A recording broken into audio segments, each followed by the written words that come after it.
Nobody likes advice, okay? No, nobody really, I don't think, likes being told what to do.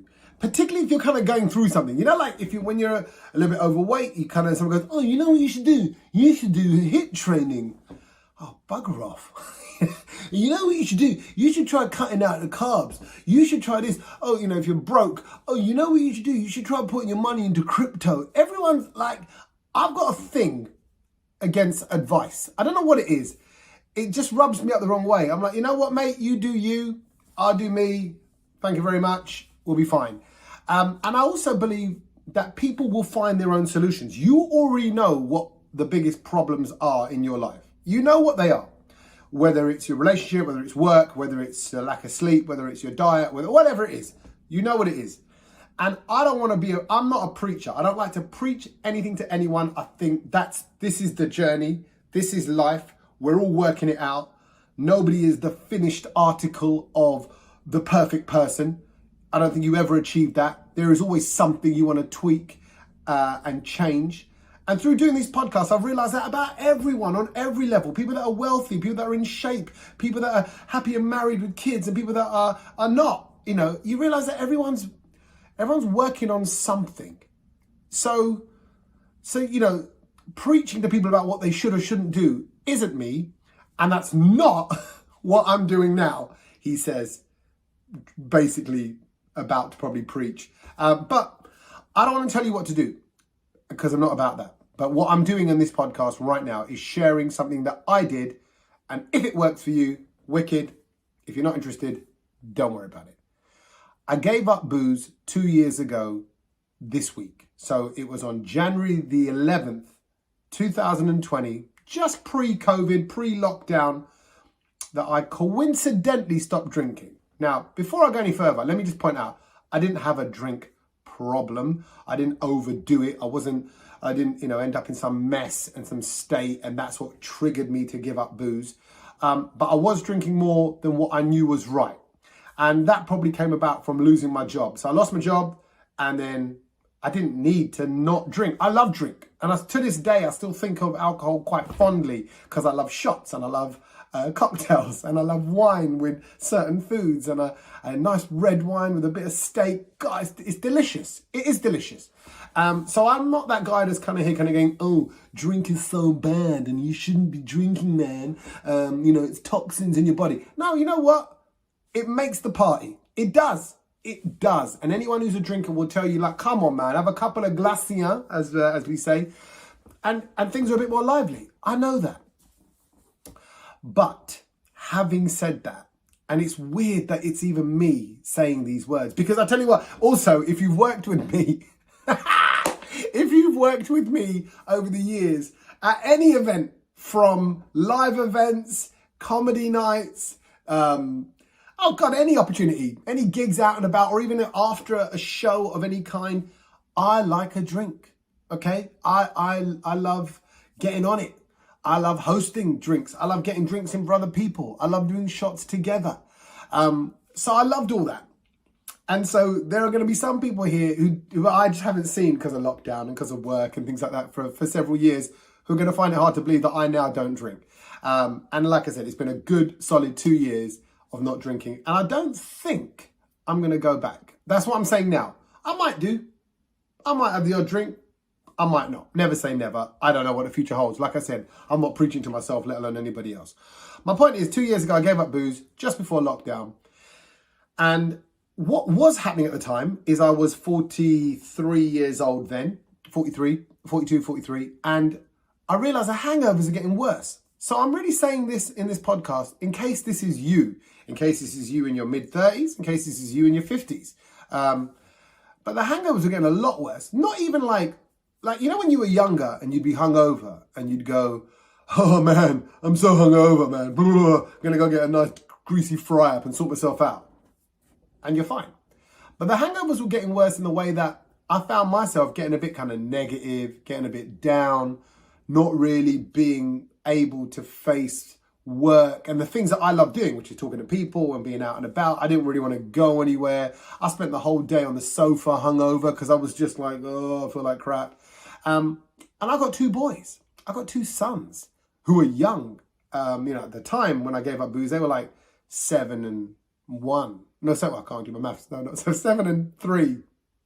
Yeah, about that. There's 4 or 5 years between them. And I felt guilty when I'd be hungover, because my hangovers, let's say if I drank on a Saturday, I don't know if it's like the same for you, my hangovers would last till about the Tuesday. Sunday, written off. Monday, recovering, slightly getting back to myself on Tuesday. I'd have a good Wednesday and Thursday, and then I'd be drinking again Friday, Saturday, Friday, Saturday over the weekend. And because I wasn't on the radio now in the mornings, in the weekday, that took my discipline away, because I never drink in the week normally, because I'd be having to wake up at 4 o'clock in the morning to do the breakfast show. So because I wasn't doing that, I was thinking, well, I might as well have a couple of whiskeys before I have my curry. Before I make my dinner, I cut some onion, tomato and cheese, have a couple of whiskeys, get my appetite, and then I'd eat late as well. I'd eat at 9:30, 10 after the kids had gone to bed. And now when I look back on it, like I said, I can't believe in a relatively short space of time, 2 years, I'm such a different person, diet-wise, drink-wise, and what I do to my body. And I'm also significantly lighter, weight-wise, than what I was. I've lost a lot of that weight because of the change from drink. Not just drink alone, but then it's what goes with drink. Because anybody who knows, who's a bit of a boozer, you end up having a few drinks, you won't eat because you know that'll sober you up and kill the buzz. So you end up eating late at night. And then you eat late at night, then what do? You go straight to bed on a kebab or a shawarma or a burger or pizza or a full meal in a restaurant, whatever it is. And even after the meal, God, I'd have Irish coffees and all sorts. And look, like I said, I'm laughing as I say it because I've got fond memories of those times. It's a bit like when I think back to university days. I'm doing this just to say I gave up booze. I've lost a load of weight. Yes, of course, I miss the alcohol and I miss the social side of it. That's the hardest thing. But I got 2 young sons and I felt guilty not being there for them. I felt guilty being hungover. And I know when I'm hungover, I'm a bit shorter, I'm a bit rattier, I'm a bit more cynical, I'm eating the wrong food, I'm eating stodgier food, comfort food. I'm an energetic, upbeat, happy person. That's me. And the drink was taking that away. And it was making me a poorer version of myself. So I was like, okay, and you know what? I should confess this actually. I didn't just give up booze. What I did was, I think I got COVID early. So I was on antibiotics. And I took the antibiotics for a week. And obviously you can't drink when you're on antibiotics. So I was like, ooh, look, I've done a week without booze. Then I went, and my cough that I had at the time wasn't going. It's just a tickly cough, persistent cough, as we know now. Early 2020, that was an early COVID. I might have been patient number 1. I might have been the guy that started it. I don't know. No, I don't want to be the guy that started it off. My point is, I then got antibiotics again because they couldn't identify what it was. So a second week. So that was 2 weeks of not drinking. And I was like, ooh, I've done 2 weeks. And then somebody said, oh, I bet you can't make it a month. So I did. I made it a month. And that was to the middle of Feb. And then they were talking about lockdown coming in. And lockdown came in soon after. And then we started going on bike rides with a few of my cousins and friends in the area. And it was those cousins and friends who, because you were working out and stuff, who were kind of going, he goes, I once did 3 months of no booze. See if you can do 3 months. So I went, I've already done like a month and a bit. Okay, let me keep going. My point is, I did it in stages. So you don't ever have to ever say like, that's it. Never, ever. Don't do that to yourself. I don't think that's an easy way to do anything. If you kind of go, right, I'm going to get in shape and I'm going to get a 6-pack by this. No, don't do that. Just cut one thing out. Do it in little steps. Make it easier for yourself to drip into your life. I think when things come easy, they go easy. In general, money, relationships, all that stuff. When you've got to work at something and you spend time developing it, nurturing it, whatever it is, I think those things stick around for longer. I don't know what that is. I don't know what that theory is, but there is something in that, in taking the time to just chip away at a change rather than trying to make something sudden. And also that's just harder that way. So, and another thing I did was I replaced alcohol with desserts. I was like, right, if I'm not drinking, I'm going to have whatever dessert I want every day. I'm going to eat what I want. I did that for a week or two maybe. And then I was like, I don't really like dessert. Dessert doesn't do it for me. It's not like how many ice creams or whatever chocolate bars can you eat? I'm like, this is not doing it for me. So you slowly sort of phase those out. Then now all of a sudden, I'm now not drinking, not really having desserts and stuff. My appetite for big meals is going down because I'm not drinking as much. And I'm starting to see results. I lost half a stone.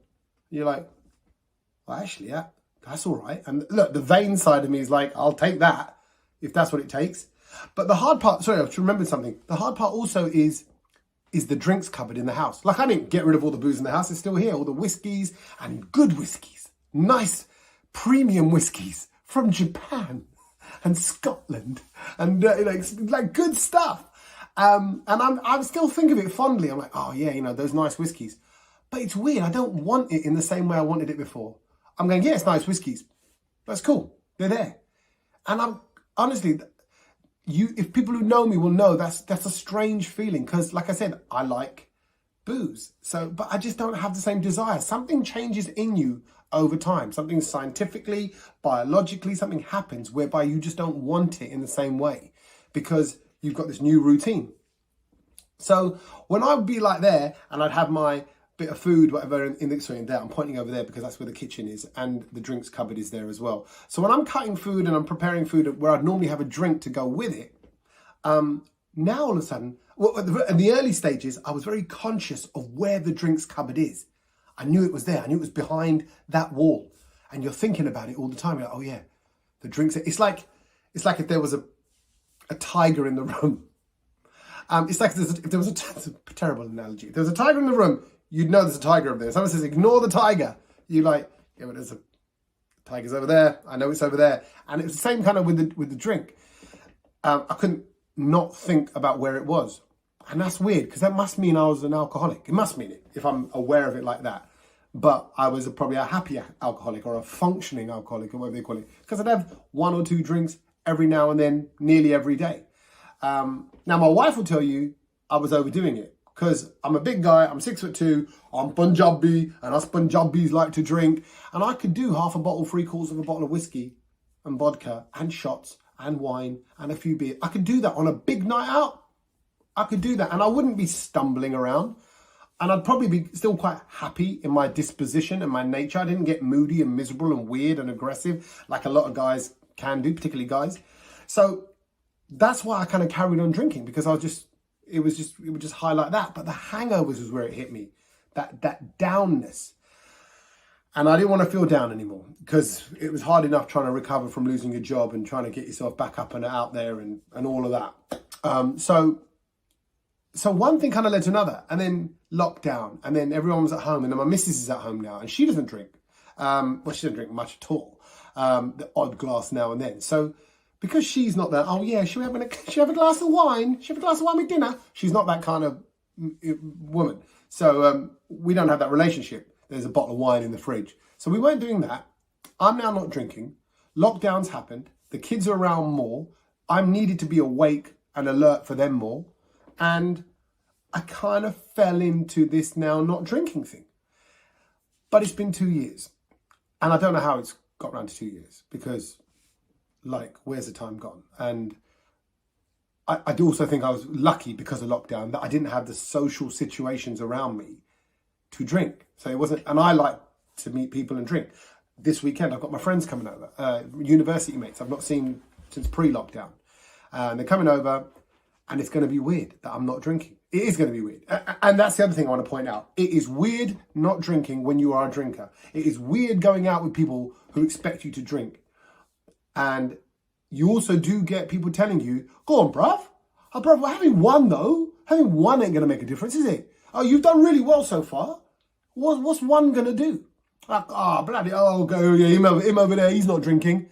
Yeah, Tommy, killing the vibe. You get that. And you, as cliche as it sounds, you do feel peer pressure. You do. You do feel like, I'm kind of killing the vibe. I felt like I was killing the vibe on Christmas Day. And that's partly because of my ego, because I know that when I have a few drinks, I can liven the vibe.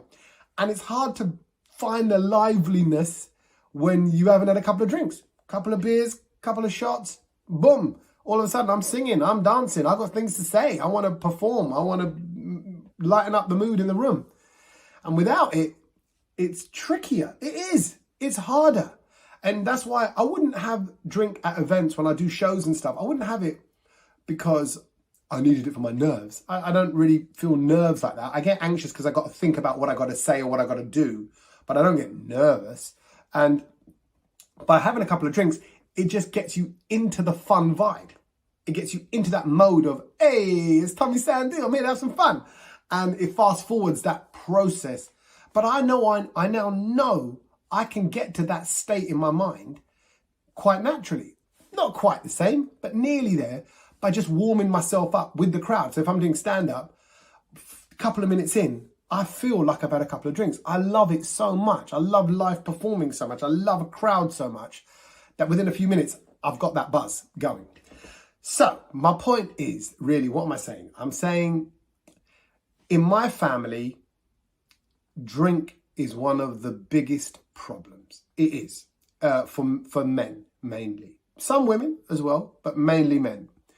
And it might be a Punjabi thing, it might be a cultural thing, it might be an immigrant culture thing. We're the first generation. My family of, my kind of generation of kids have all been brought up here, born here, brought up here. They've done okay, they've done well. People are doing okay in property and business, so they can afford drink and the nice things in life. And maybe that's why they drink so much, or maybe there's a pressure on them deep down to be something and that's why they drink. Maybe they're unhappy in their relationships, that's why they drink. Maybe something happened to them in their life, that's why they drink. Or maybe they just don't know when to say no. And I think that's a big thing as well. We're good time people, us Punjabis. We're good time people. We'll have a good time. Everyone knows, Punjabi anu kaun nahi janda, and all this kind of like, chaka bottle daru di, and all that kind of, it's ingrained into our culture. And I don't actually think there's anything that wrong with being party people and being good time people and being good hosts and laying on drink and food and stuff for people. Everybody knows you go to a Punjabi wedding, it's going to be laid on. No, bring your own booze. No Tory party rules at Punjabi parties. There is booze laid on. That's the way it works. Punjabis wouldn't make good Tories, I don't think. They'd be like, bring your own booze. No thanks. What do you mean? It's not catered. I want a nice bottle of Blue Label. Anyway, sorry, that's a side tangent. My point is, I've got lots of points. My point is, I think what I'm really saying deep down is, if you're thinking about giving up booze, it's not a bad thing. And it's not as hard as you might think. The social sides of it are hard, and it still is to this day. I still think about, will there be a day where I break it? I still talk to my mate about one day having a drink together, and I might, I don't know, but I kind of don't want to, because I don't want to fall back into the old ways, and I definitely don't want to be 3 stone heavier, which is what I was. I was 16 stone and a bit at the start of 2020. Start of 2022, I'm 13 stone and a bit. I can kind of get down under 13 stone sometimes if I'm really hardcore, but I don't really need to. I feel so much more focused. And I know that's a preachy thing to say, and I know I don't want to be that preachy guy, but I feel like I'm capable of doing more. By the way, the doorbell that went, that's my other little business thing that I'm doing. I'm trying to launch my own little chutneys sauce. It's like a spicy Indian mayonnaise. I want to launch it. I had the idea. I've started making it throughout lockdown. I've done 20 versions of it. And those are all the pots. The pots have arrived. So I can start making it in big batch form. So this is actually really exciting. I've got that going on. I've got little bits of property going on. I've got this podcast going on. I've got other things going on, like TV show, things I want to make and do. Comedy nights going on. And there's no way on earth I could do all those things and give it my energy and effort like I do if I was hungover, if I was losing time in my day by sleeping in. I'm up now earlier with my sons. I'm able to engage in conversation with them at 6 a.m, which I did not want to do when I was drinking. So here's this thing that's a big problem in my culture, in my family, and I see all around. And if I'm really honest, all my life, my dad has said to me, watch your drink. Don't overdo it, Tommy. He said, by his own admission, he said, I've done it. I've overdone it. I've had too many, big sessions in my life, and you don't really ever recover. One leads to another. One boozy Christmas, you might be a little bit good for a week or so, but then come end of January, you're drinking again. February to something else, March something else, summertime it's summertime, and then you're into something else. So because there's always an occasion to drink, and he's always told me try not to do that. But then I'm a bit like, well, Dad, you ain't stopped yourself. You could stop, but actually, probably now for him, it wouldn't be healthy for him to stop completely. He doesn't drink much now anyway. But my point is, we give advice to others, but not necessarily that we take on board ourselves. So I'd ask you to treat yourself like you want to treat your son or your daughter. Treat your own body with the same care of love you would want for your nearest and dearest. I don't want a drop of alcohol poisoning my beautiful boys. I love them. And I don't want them to drink. I don't want them to do drugs. I don't want to do anything. I want to keep them pure, clean, healthy. I want to give them vegetables and fruit and healthy stuff and make them brilliant, lovely, healthy human beings if I can.